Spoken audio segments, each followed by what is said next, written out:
If your bathroom sink is slow to drain, you may need to unclog the U-shaped pipe under the sink, called the P-trap, as well as remove the plunger to properly clean out the drain. The tools you'll need for this project are small and large-sized buckets and an old toothbrush.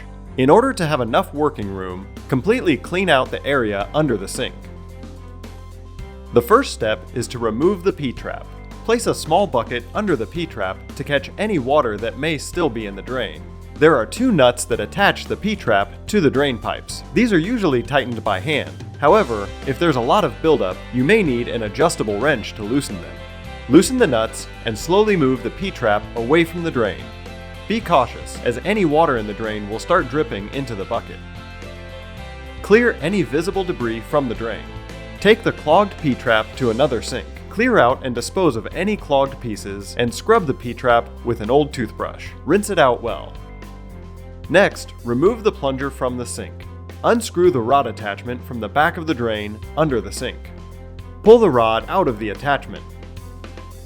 The plunger can now be pulled up and out from the sink basin. Look down through the drain.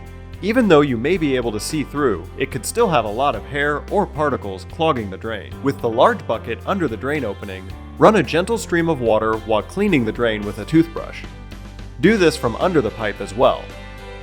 Replace the plunger into the basin, carefully aligning the notched opening to the back of the sink. Insert the rod through the opening in the drain and tighten the nut. Place the cleaned P-trap back onto the drain pipes and tighten the nuts. With your hardware reassembled, your sink should have no trouble draining. If you have any questions about this process, call Lake City Inspections at 208-415-3030.